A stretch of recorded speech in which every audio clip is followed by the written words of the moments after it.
Hi, everyone.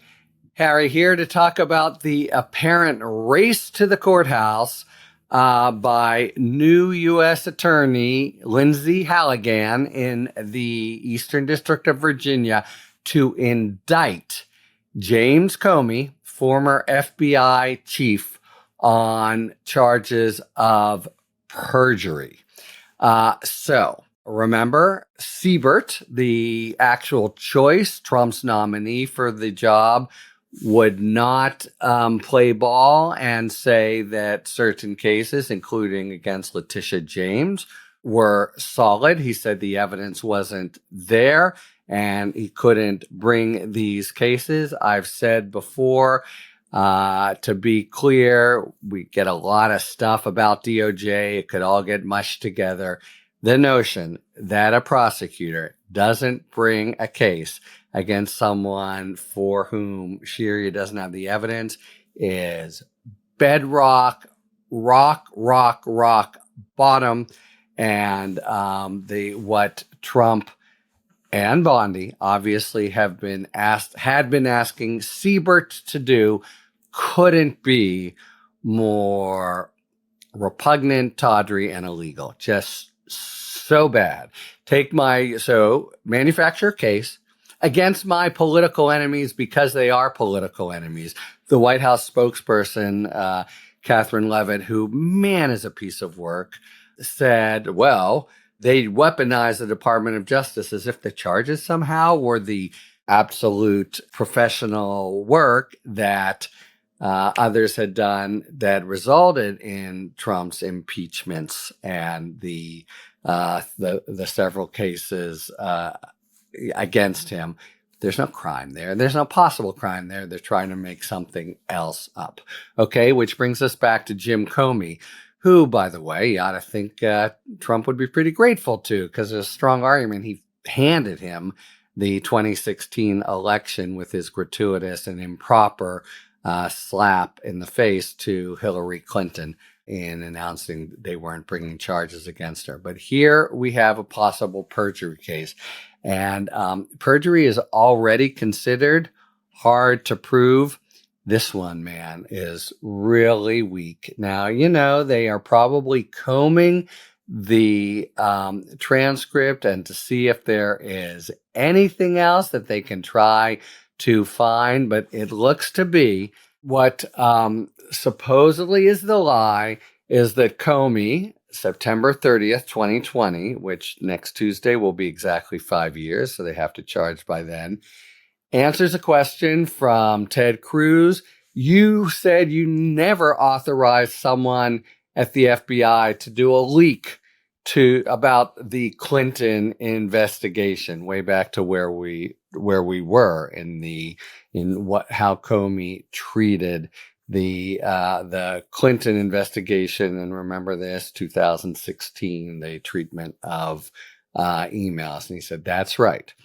And now, as you know, said Cruz, Mr. McCabe, so word Andy McCabe, has publicly and repeatedly stated that he leaked information in the Wall Street Journal, but that you were directly aware of it and that you directly authorized it. So now, boom, they're setting up a Comey versus McCabe. McCabe, who's a real, has no love lost for the administration, nor should he.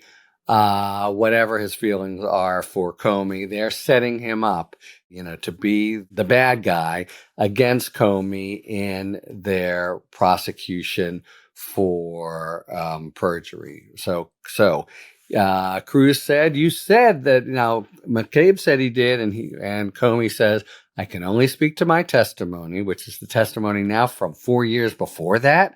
We're talking about basically 9 years ago on a really immaterial matter. I stand by the testimony you summarized that I gave in May of 2017. So he said, I've never done it. I never called up the Journal, and I never authorized anybody at the FBI to call up the Journal. Now, let me take a step back and give a sort of mini primer in the ways of Washington. Leaks happen. Leaks by high up people happen. High up people, in fact, among their sophisticated bag of tricks is knowing how and when to leak. I've seen it again and again. And if you get really good, it's always a fun game. You see the news item in the paper and you figure out who probably leaked that. You ask the great famous question, cui bono, to whose good or benefit is this? And you see people as leaking. In other words, if Comey, in fact, told McCabe, yeah, go ahead and call the Journal, it would be no surprise. And he shouldn't lie about it if he did. But you also, it's part of the sort of protocol to pretend that it doesn't happen. In any event, the big thing is perjury to prove it. So they would have to prove at the DOJ that Comey knew that was a lie. It was a material lie that could really matter. Then that's a whole issue in and of itself. And that he knew it when he said it. Often hard in all kinds of things, very kind of blunt, black and white things. Here, did he ever give the nod to McCabe to call the Wall Street Journal? Man, we are getting picayune. And the idea that it would support a perjury case, not to mention against the former FBI chief, a really weighty thing, a man with say what you will about Jim Comey. He's got a lot of detractors, but a fantastically distinguished career as prosecutor and head of the FBI. Come after him for something like this, it's plain. It's really plain. It's complete political reprisal. In fact, now Lindsay Halligan, after Siebert says, I can't do your dirty work for you, by forced resignation, bring in Lindsay Halligan. She's an insurance lawyer or something? One other in the Trump stable who has one qualification and one only. She'll do what the boss says, no prosecutorial experience, etc. This is going to matter because we've learned that in the last day, prosecutors, professionals from within the office, God bless them, have taken upon themselves to write a big memo saying, you don't got a case against Comey. So, some combination. It's not simply how picayune the lie is, how hard the proofs are, etc. So if Lindsay Halligan, in lockstep with Trump, brings a case where the professionals in the office have told her, you don't have a case to bring, man, it could get ugly for her and fast. She could be looking. So that memo is going to come out. It's probably Brady material, which is to say material that tends to exculpate the defendant, here Comey, so he has a right to get it. But in any event, you got to imagine that it comes out. And if Halligan has come forward with charges that she doesn't have, and you have this big memo telling her from the professionals in the office who know, where she has never even been inside a criminal courtroom, doesn't know the first thing, she is potential. It'll depend who the judge is, but I practiced in that office. I practiced before the court. There are ones who would absolutely eviscerate her, and they should. She comes forward with a case against Comey for which she's been told, you don't have a case here. That could potentially be huge professional, it could be curtains for the case, but it could be huge professional sanctions up to and including, and I kid you not, disbarment. That is, the certain district courts who find that they've been lied to, essentially. Halligan, right, signs the paper at the bottom and says Comey broke the law and she doesn't have it at all. Man, oh man, would certain judges be fit to be tied, would make a referral to the bar, maybe suggesting that she should have her license yanked.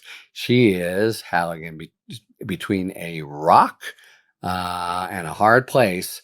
And one of them is Trump, of course, who's brought her in just to, it's so blatant. Kind of never seen anything like it. It's not incredible. It's not just totally rank. and completely improper, but just right out there in the open. Let's bring in a flunky. She doesn't know anything. There's no case here. Tell her to do it anyway, and she won't even do it. Of course, she couldn't possibly. She wouldn't know where the grand jury room is, but she'll try to order, and this could be an immediate revolt for starters. What prosecutor in the EDVA would go ahead and do this, knowing that there's not really a case? And as I say, nothing worse than bringing a case when you know the evidence isn't there. So she's going to have to find somebody to do very, very dirty work. We could have, and soon, a kind of dramatic, even more dramatic scenario of the sort we had in the Adams case, when Emile Beauvais locked the entire public integrity section in a room and said, one of you is going to sign this dismissal saying we don't have a good case against Adams, and nobody believed it. Everyone believed it was a good case. So somebody here is going to have to lie, basically. And a veteran of the public integrity section just eventually stepped up and said, I'm not here much longer, etc. I'll try to sacrifice this for everyone. But so important to understand here how completely serious federal prosecutors take the notion of a lie on the record and standing up and saying, it's not just a lie. It is a lie that victimizes an innocent person, standing up and saying we have a case against Jim Comey when they don't. So this could get really ugly really fast, and at a minimum, the pressure between Trump on the one hand and all the professionals in the office and all the potential costs to her professionally if Halligan goes forward is going to make for high drama over the next several days. And if we have a bullshit complaint that emerges on Tuesday, man, oh man, it could get really ugly for new Trump flunky acting U.S. Attorney Lindsay Halligan. Talk to you later. Thanks for tuning in. If you enjoyed this video and other Talking Feds content, please take a second to like and subscribe. Talk to you later.